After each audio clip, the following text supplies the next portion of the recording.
All right. So, good afternoon, everyone. Today, we are pleased to welcome Dr. Dieter Hayn, Senior Scientist at the Austrian Institute of Technology and co-investigator at the Ludwig Boltzmann Institute for Digital Health and Prevention in Austria. With extensive expertise in digital health, biomedical informatics, and privacy-preserving health data infrastructures. We warmly thank Dr. Hayn for accepting our invitation and Dr. Marco Ruz for making this connection possible. Today's webinar title is Privacy-Preserving Record Linkage, Use Cases, Approaches, and Implementation Scenarios in Rare Diseases, and we'll explore approaches for secure and privacy-aware data integration in rare disease research. Please note this session is being recorded and the video will be disseminated on our YouTube channel and social media. And with this, I would like to give the floor to Dr. Hayn. Yes, thank you very much. It is really a pleasure to present privacy-preserving record linkage in this audience.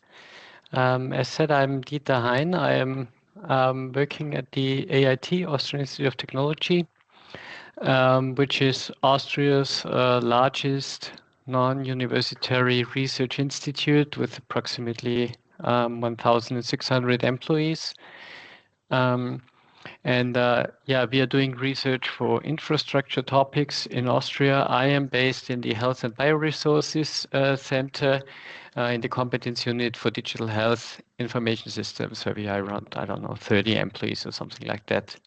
And we are owned by more than 50% by the Republic of Austria, by the Federal Ministry of Innovation, Mobility, Infrastructure.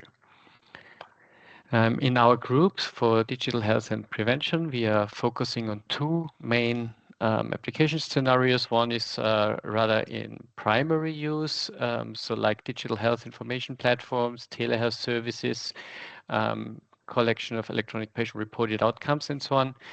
And the current presentation, my presentation for today, is rather focused on secondary use of data in settings like health data spaces and the research domain, where privacy-preserving record linkage is mainly required. Yeah, so what is privacy-preserving record linkage all about? Imagine a physician, we called him Bob in this presentation, who has a patient, Paula, and wants to register Paula in a registry where, for example, the survival of the patient is collected. And Bob takes use of a pseudonymization service, and a specific pseudonym is generated for this patient in this registry. And then there's a second healthcare professional, for example, I don't know, it could be a biologist, let's call her Anna, or a physician, and she takes a tumor sample of the patient and collects and submits data concerning this sample to a biobank, where, for example, a biomarker like, ALK or something like that is collected. And again, Anna takes use of a pseudonymization service, and the second pseudonym is generated for Paula, for this patient. And what we now have is we have two different contexts, a registry and a biobank, collecting two important information sets, including, for example, the survival of the patient on the one and the biomarker on the other side. And we have two different pseudonyms of the same patient here. And of course, this situation doesn't only apply for this one patient, but it's exactly the same situation for a lot of patients out there with a lot of pseudonyms in the biobank and in the registry. And if you wouldn't know, for example, in this case, the bold letters are those of our patient, Paula, but in fact, you wouldn't know which pseudonym belongs to which patient in this setting. And that means if you want to plot something like a survival curve showing the survival of the patients over time, and you want to have two different groups with a ALK positive, ALK negative, so with two different settings for a biomarker, for example, and you take the biomarker from the biobank, but the survival from the registry, this would not be possible, in fact. We have started to develop our privacy-preserving record linkage service in the field of pediatric oncology. And the figure that I'm showing here is a realistic but hypothetical patient journey. So it is based on journeys that we have seen, but it's not related to, in fact, a real patient. And we have published this a few years ago as an example of where privacy-preserving record linkage could play an important role, in fact. So imagine that this patient is born, and after a short period of time, she has a suspected diagnosis of, I don't know, for example, neuroblastoma. And therefore, the patient is first treated in a hospital where the physicians know their name and the date of birth and so on, so all the identity data of the patient. But due to the suspected diagnosis, the patient is registered to a pediatric cancer registry, and the first pseudonym, as shown before, is generated for this patient. Then the bio sample is taken, and it is stored in a biobank where a second pseudonym for the patient is generated. And then, based on this biopsy, the diagnosis is confirmed, and a third pseudonym is generated, and the patient is registered to a trial. For example, let's say a low-risk neuroblastoma trial. It could be the case. And then the patient is treated for a certain period of time, but there's some kind of worsening of the disease, and the patient drops out of the trial and has to be registered to another trial. It could be a high-risk trial in this case, for example. So again, a tumor sample is taken, and yet another trial is used, and probably some data like MIBG imaging or something like that is taken, and the data are stored in a pseudonymized image server in this case. And then again, some more pseudonyms are generated. A specific situation that we have in neuroblastoma research, for example, is that when a patient leaves a trial, or as the latest when the publication concerning the trial is in fact published, the data are also sent to an international cancer registry, in this case for neuroblastoma trials, and neuroblastoma patient, and yet another pseudonym in this case is generated for the patient.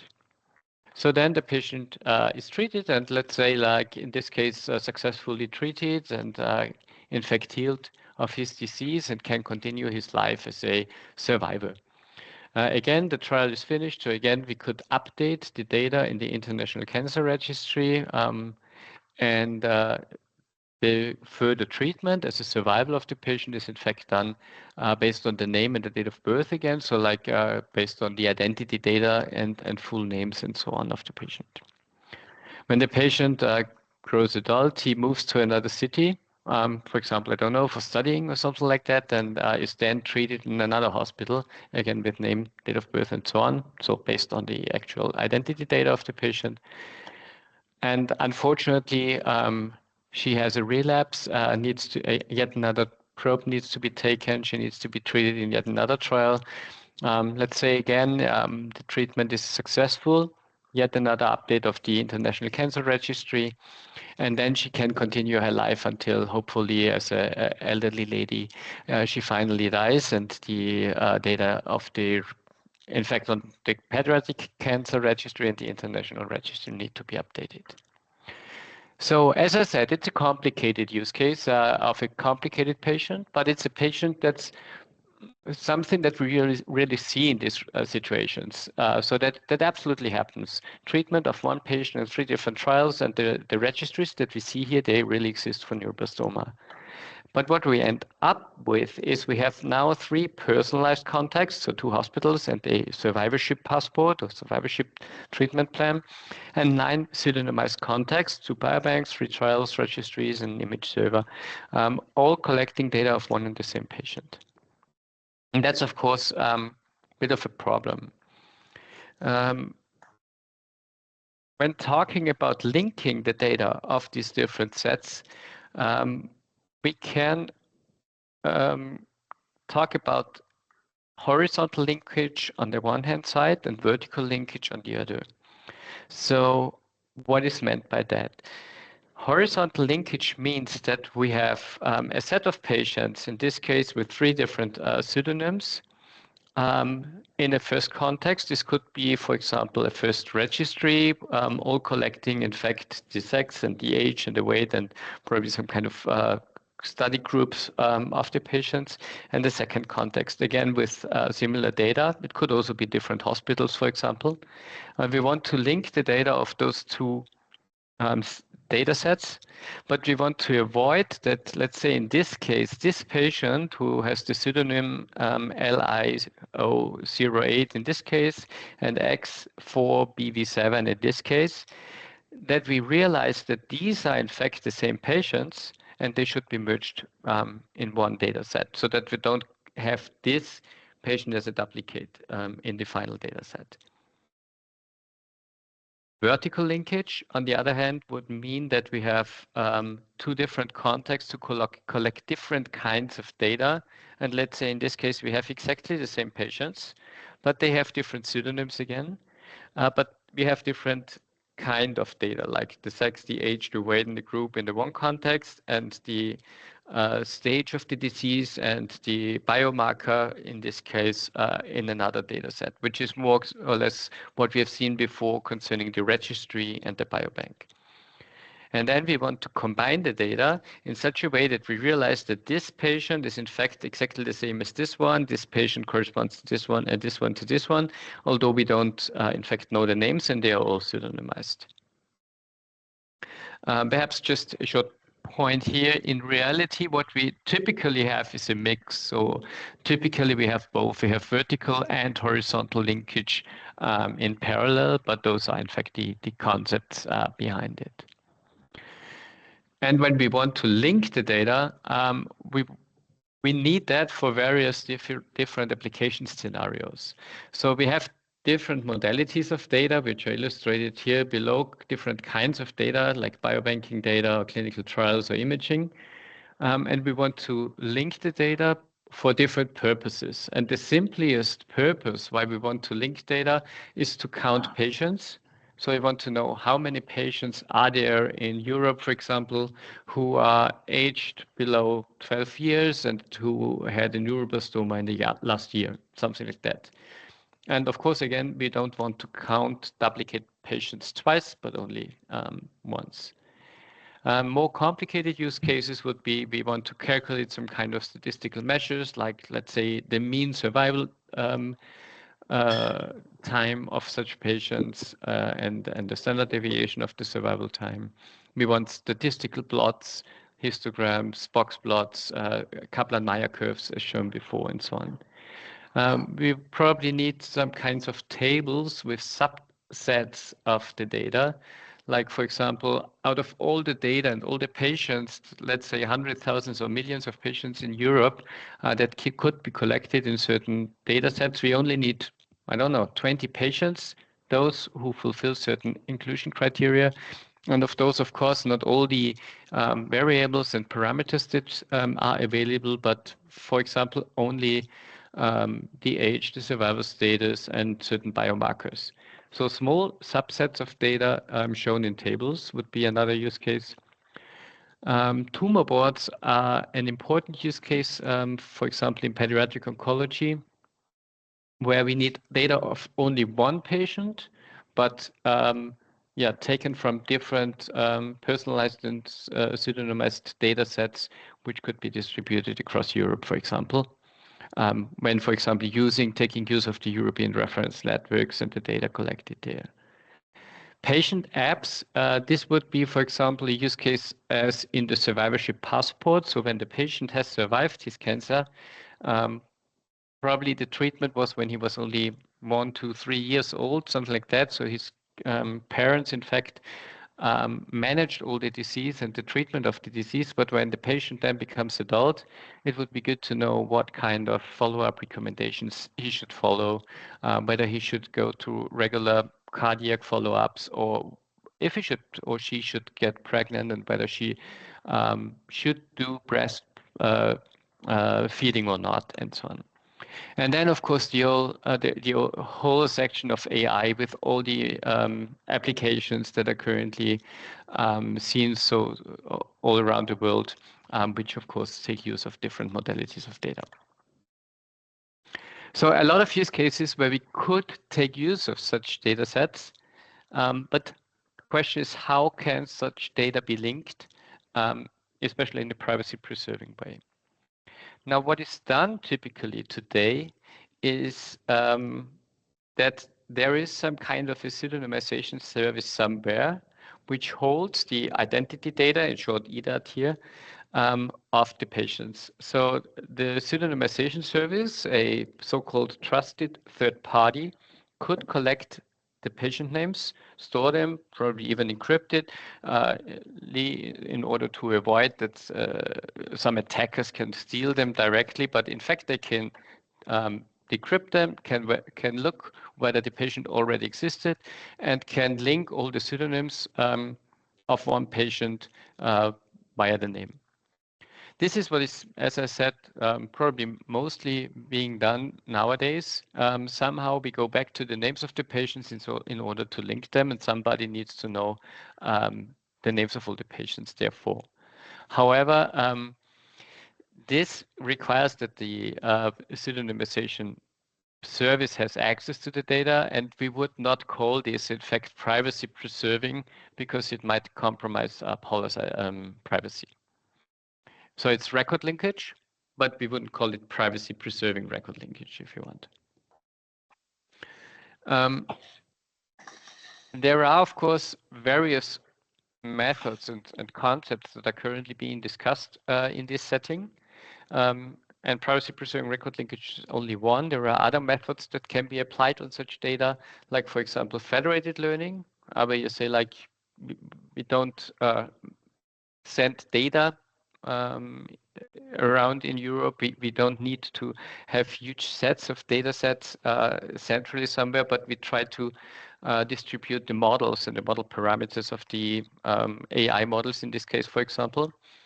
There's technologies like secure multi-party computation, where you can calculate mean values or even Kaplan-Meier curves in a privacy-preserving way without, in fact, exchanging any data in an unencrypted way, but still being able to calculate such measures in a privacy-preserving way. There's the option to exchange synthetic data, so that, for example, each hospital generates synthetic data which represent the kind of data that they have in this hospital, but are based on, not real data, but virtual data, in fact. And there's the whole field of homomorphic encryption, which is somehow similar to a secure multi-party computation, where you can encrypt data, do calculations with encrypted data, and then decrypt the results again. However, in fact, all these methods, if we want to avoid that patients are represented multiple times in one and the same data set in the end, they require that we identify duplicates. For example, if a patient is treated in more than one hospital, so that it is realized that this patient was present in both data sets, which is, of course, especially important in the case of rare diseases in order to avoid biases in this sense.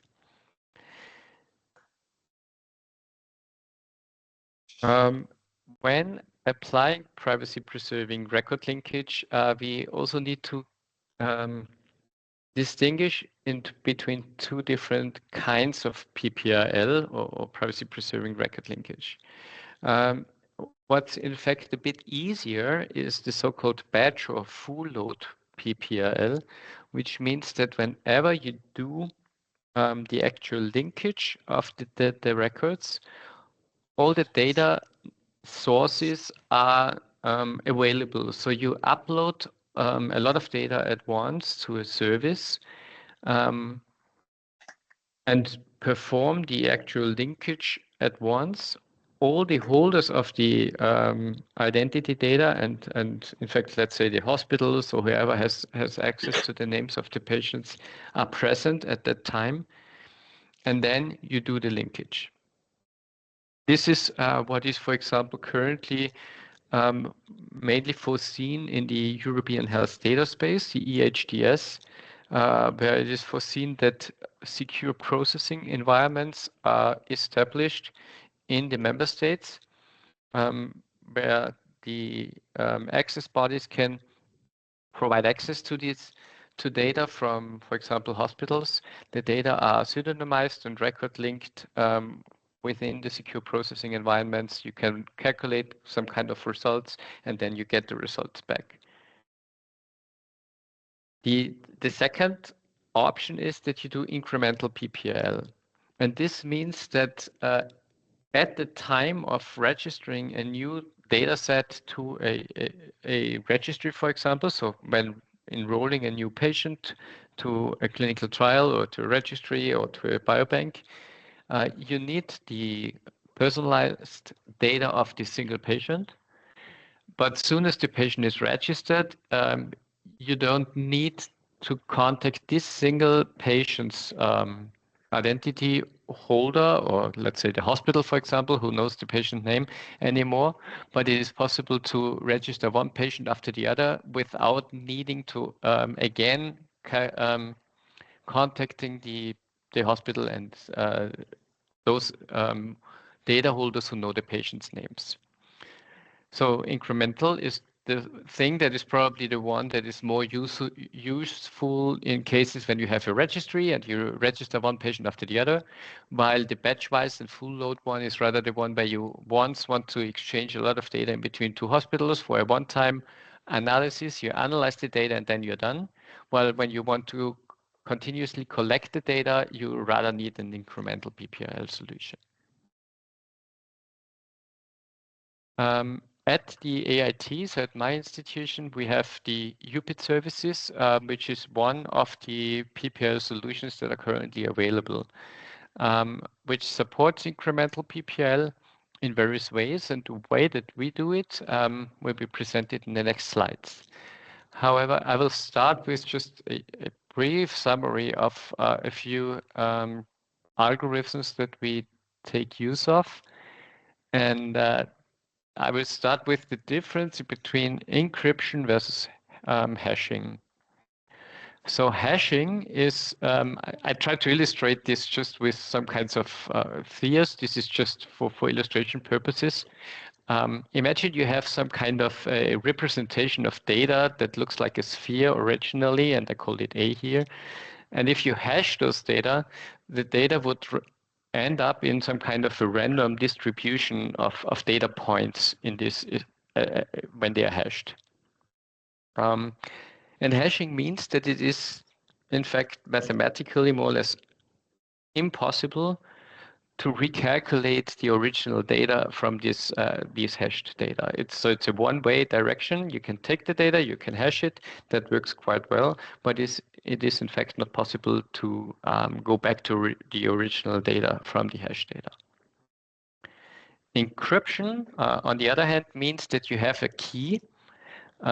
For symmetric encryption, it means that there is one key that is used to take the data, encrypt the data, and generate again some kind of a random data cloud, if you want. But if you know the key and if you have access to the key, you can recalculate the original data from it. Asymmetric encryption works, in fact, in the same way, but you have two keys in this case. You have a public key that is available more or less for anyone. You can even publish it. Typically, you publish it on a website, and everybody can take data and encrypt the data so that, again, you get some kind of a random distribution of numbers or whatever. And only for the person who has the private key, it is possible to recalculate the original data. So quite similar to the symmetric encryption, but you have two keys, a public and a private key, and the private key is the one that is only available to a very small set of persons. In addition, when you hash data like you do it here several times, you will always get exactly the same hash out of it. So this is, for example, what is used for passwords. When you use your password to log into some kind of a website, for example, your password is typically hashed on your local computer. The hashed password is sent to the backend and stored there. And when you again log in with exactly the same password and the hash of this password, then the server would realize, okay, this password is exactly the one that I have in my database, so it should be the right one. Although the server doesn't know which password you were using, it realizes that it's the same password again, and you can therefore log in with this data. For encryption, however, no matter whether it's public, so it's symmetric or asymmetric encryption, for each time you encrypt the data, you receive a different data point in this like random data space, if you want. This can be achieved in various ways. So, for example, you can do similar algorithms, but take the word, for example, that you encrypt, like your password, and add some random message. We call this padding to the message. Could even be separated by a separation character. And when you then, with including this random message, encrypt this data, and you have each time you do it a different random message, then each time you will end up in a different spot, a different place within this random space if you want. But when you use the key to decrypt it, you would realize, okay, this is the first part of the message is the real one, and the second one I can dismiss because it's only the random message which is separated by a separation character, for example. So that's an important difference.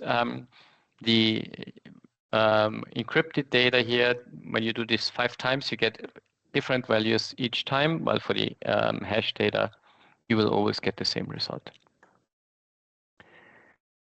And then there is phonetic hashing. Phonetic hashing is something which is used especially, for example, for names. We are using it for names for the UPIT services. And it means that, as I said, when you take a name like Paula Smith, you will get some kind of a hash value, which per se doesn't make much sense. And you couldn't go back to calculate again that this was Paula Smith. This is mathematically not possible. However, Paula and Smith are probably names that could be written in slightly different ways. So like Paula Smith or Paula Smith with a Y and so on. And this is something that happens very often. In German, for example, we have the problem that we have the so-called Umlaute, like Ü, Ö, and Ä, which can be written in different ways. So you can write it with a U and 2 points over it. You can write it with a U and a E, and so on. And people mixed it up. Sometimes they write like this and sometimes like that. But there are, of course only also spelling mistakes and so on.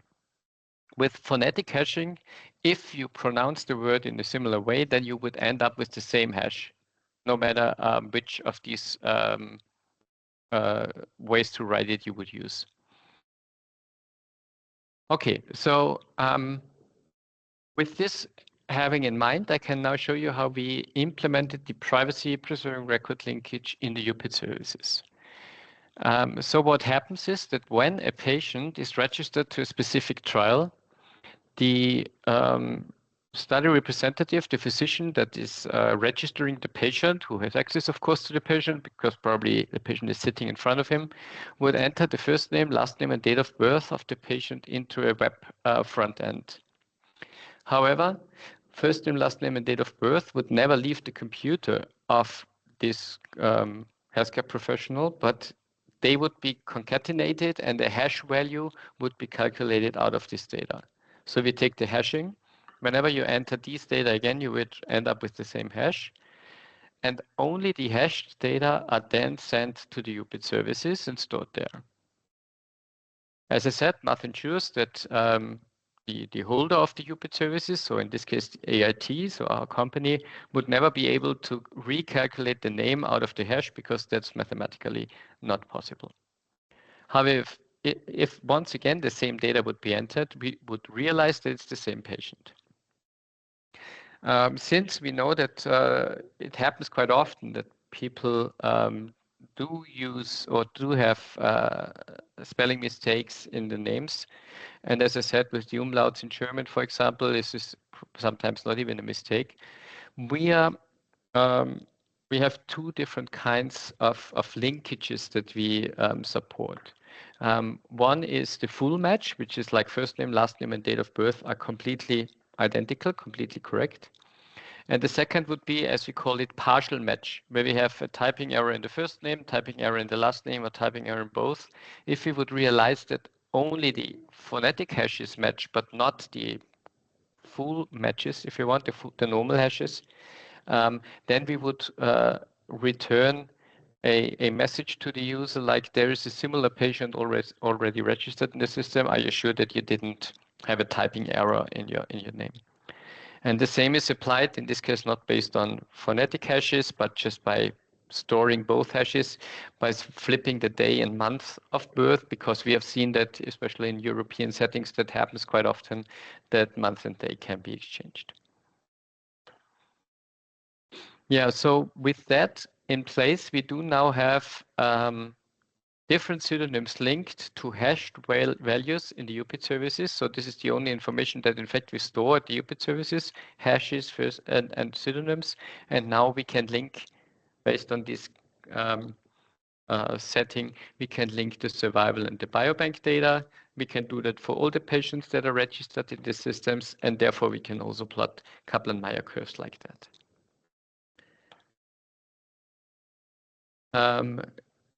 The pseudonyms that we generate are, in fact, random numbers and alphanumeric strings that are randomly generated and only linked to the hashes. So it's important not to use the hashes themselves as pseudonyms, but to have random numbers linked to it.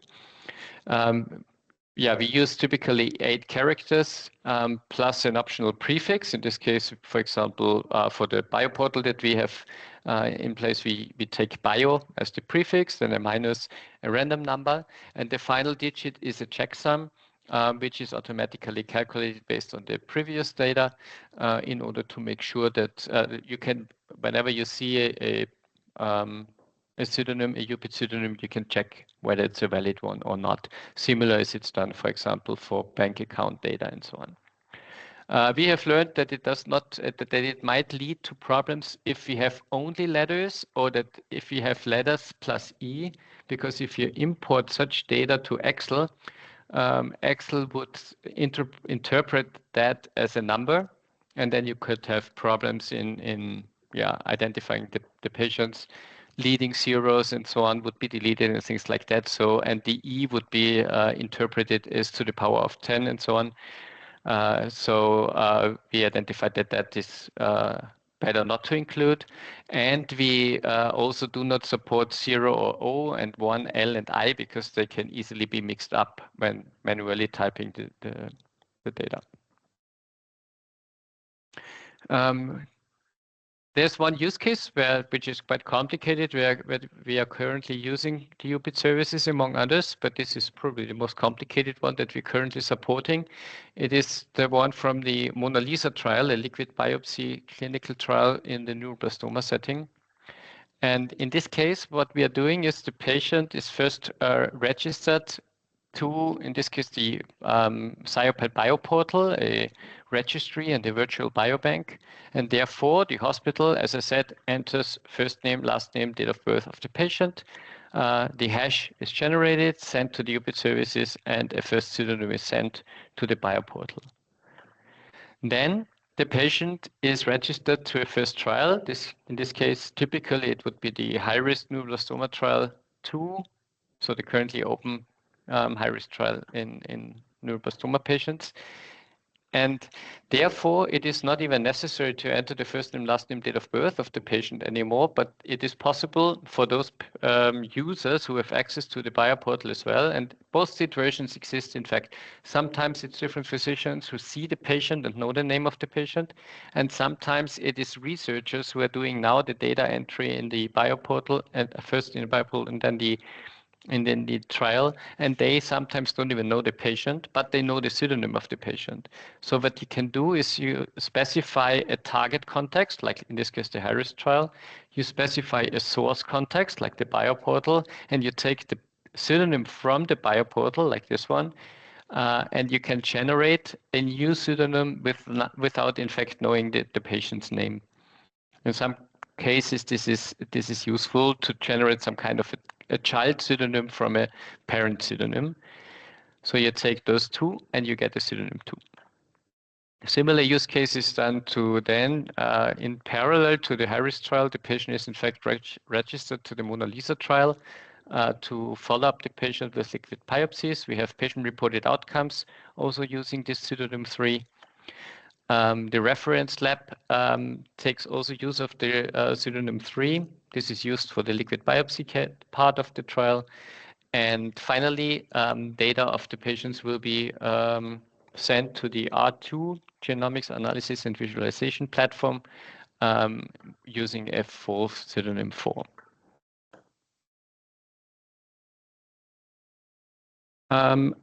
UBIT also supports re-identification of patients, although this is in fact not a record linkage use case, but it is also something that is useful in some settings. So this feature is optional, and it means that in addition to the hashed data, we also support sending encrypted data to the UBIT services in order to be able to, in case of, for example, clinical medical needs, be able to re-identify the patients quite quickly without needing to contact all the centers that we have in Europe. And for neuroblastoma, that's typically around 400 to need to recontact all the hospitals to find out the names of the patients, but we could in fact re-identify the data. It could also be necessary in technical situations. And the way that we're doing this is that, again, we have first name, last name, date of birth entered by the physicians. And in addition to using the hash data, we have a public-private key pair. The public key is stored on a website and available to everyone, but the private key is locked in a vault where only a specific party, in this case the CIOP, the European Society for Pediatric Oncology, has access to this private key. And only when necessary, they would then provide the private key to re-identify the data. In addition, we would still use for record linkage the hashed data to do the real-time record linkage. So whenever data is sent, we can, based on the hashing, find out whether the data already exists or not.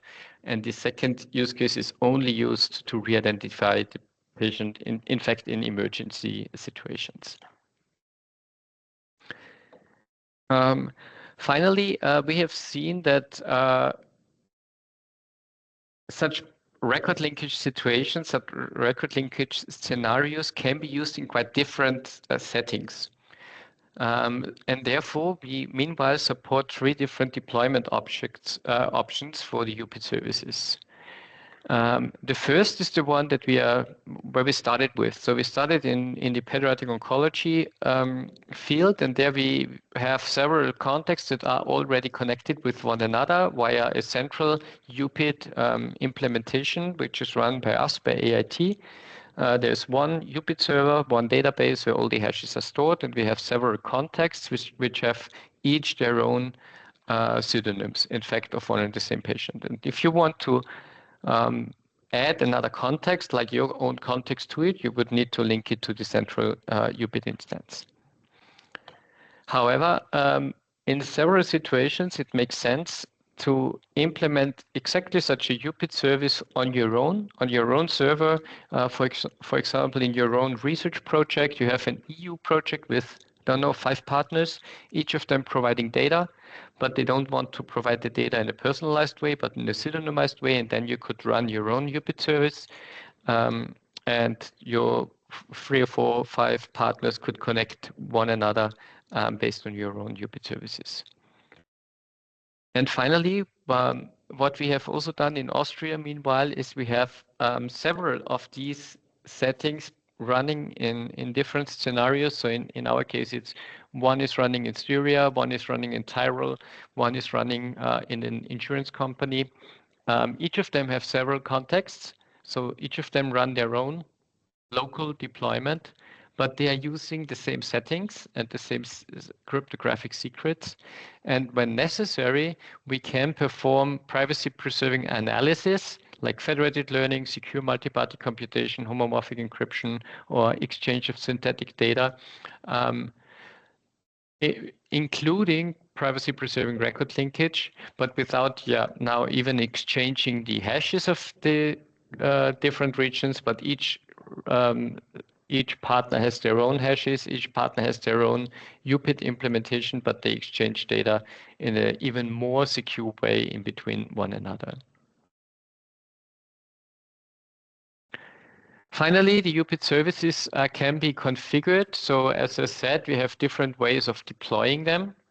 And whenever you want to use the UPIT services, you can choose different domains. So a domain would be a region where you do privacy-preserving record linkage in between different contexts.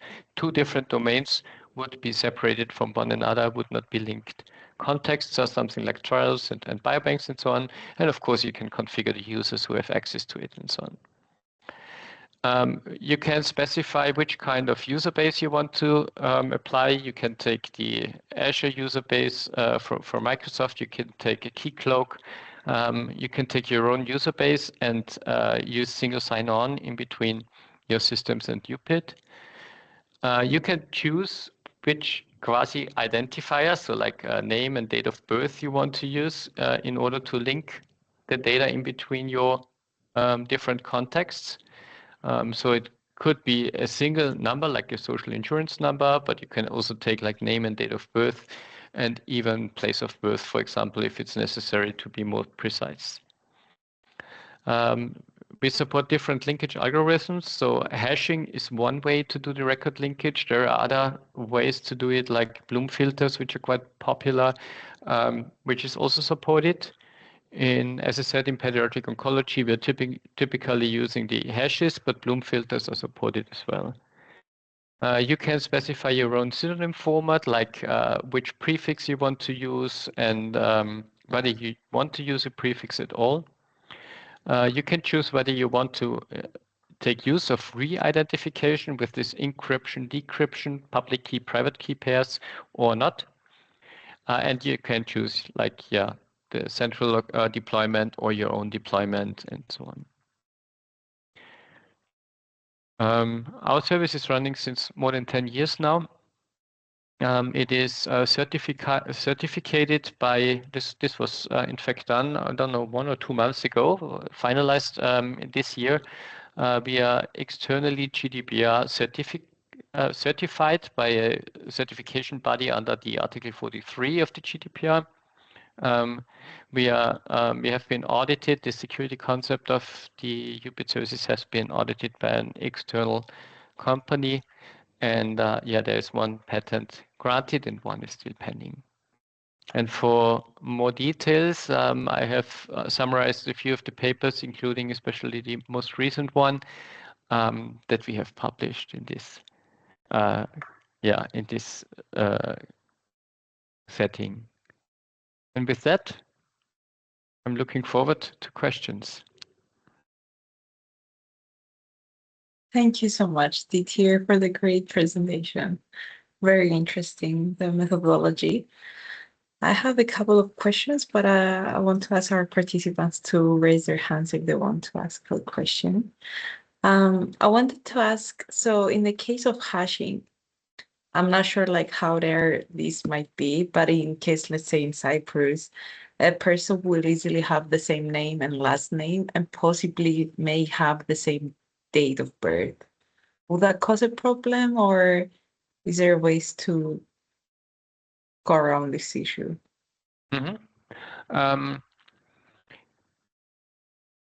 Of course, we know that there are some duplicate names and date of birth in Europe, where it could happen that exactly the same first name, last name, date of birth apply to two different persons. And this is always some kind of a risk that you need to balance for. There were a lot of discussions concerning that, concerning UPIT, for example. However, when you apply it to pediatric oncology in Europe, the probability that you really have this situation is very, very, very low. Therefore, we decided to go for just first name, last name, date of birth. However, we also have a concept, there's also a publication concerning how we could encode also the place of birth to have yet another data field, which would make, in fact, the probability to really have it duplicate more or less zero. However, of course, that would come with the problem you would need to know the place of birth of the patient when we register him, which is not always the case, especially for retrospective patients. But yeah, that would be, when you have larger populations, you would probably need to do that. Yeah, thank you. And then we have Petros wants to ask a question. Hi, thank you. Very nice presentation. My question is a bit on the practical side on how to configure and to set up UPIT. So let's say that you have a central registry and then you have like 20 or 30 users that could be in different countries and so on. So if I understood correctly, all you need to do is for the coordinator of the registry to set up the UPIT service, and then the different users would only need to add the whatever name, surname, and date of birth to generate the pseudonyms. Because we have this experience from Spider that is developed by the European Commission, and it's a bit complex for the individual users to join because they need to provide their metadata and so on and so forth. So I'm wondering if there is a difference here with UPIT. Yeah. I think that Spider and UPIT are quite similar to one another.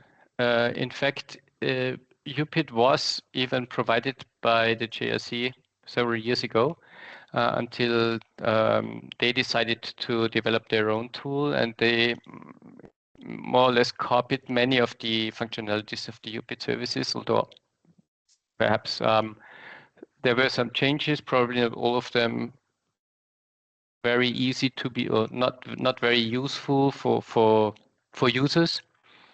And one main difference is that for Spider, you need to install locally on each hospital, in fact, certain software.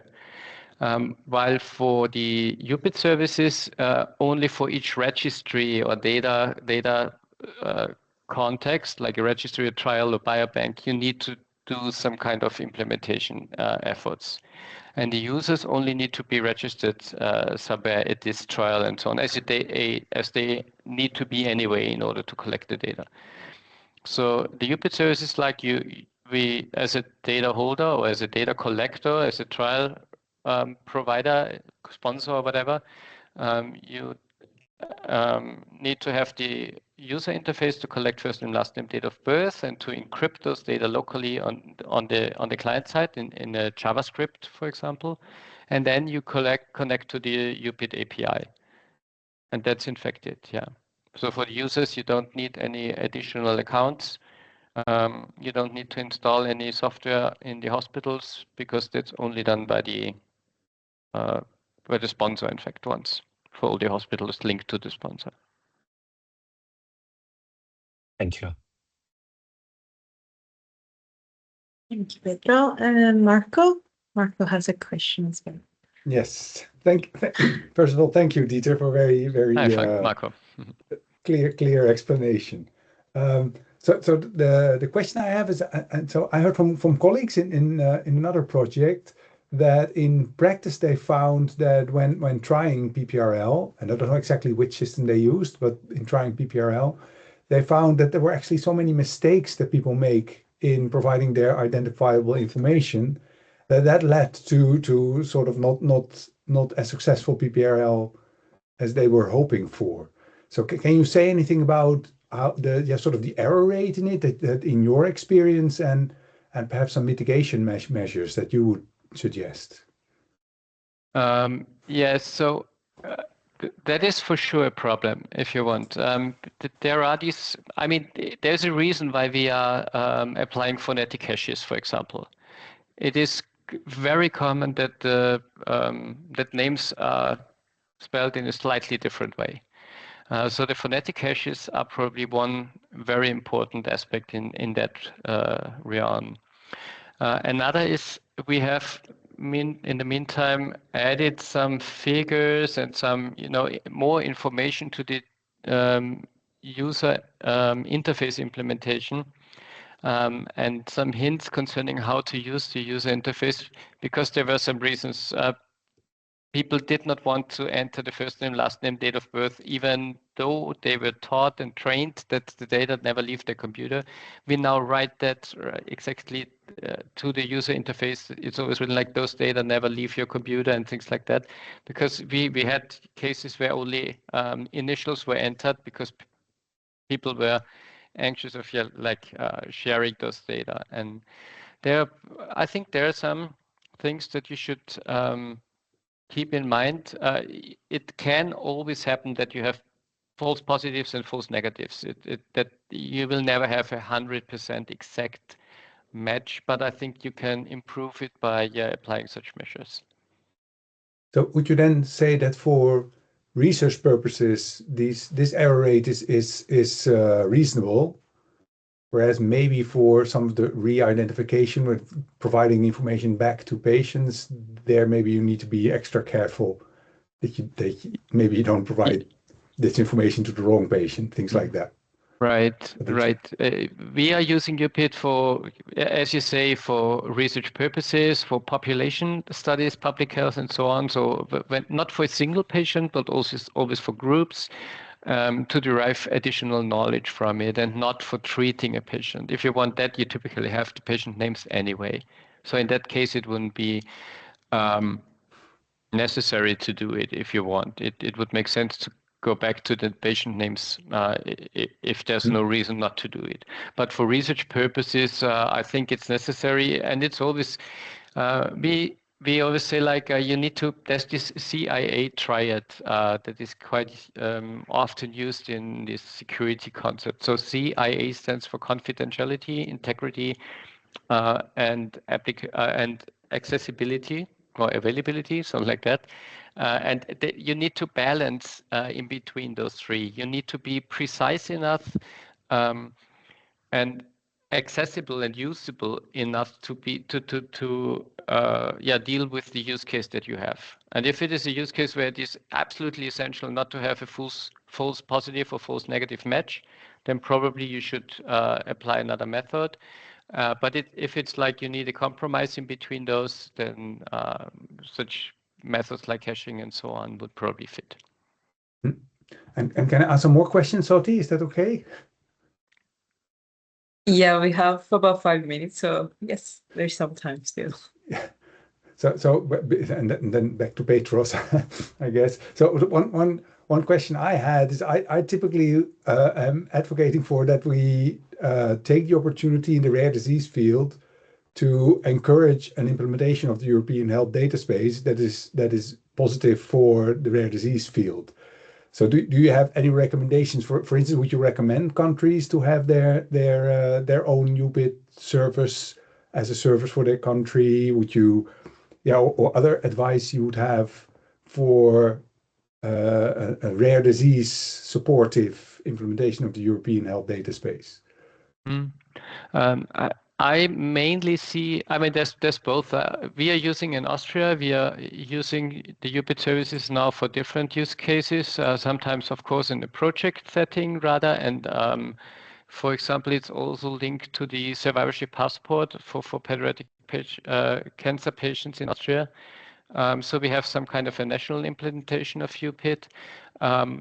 Originally, it was mainly used in the European setting for pediatric oncology, and I think that's probably the original use case where UPIT derived from, where you link centers in all Europe, and you have these registries where you really need this incremental, especially privacy-preserving record linkage. So patient after patient is registered.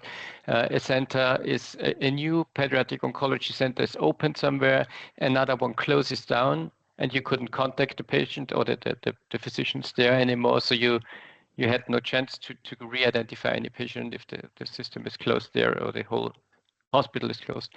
So I think it's both. It would make sense to have, and it doesn't really need to be UPID. There are other solutions, of course, available on the market, but I think we need privacy-preserving record linkage systems in Europe on national and especially on international level.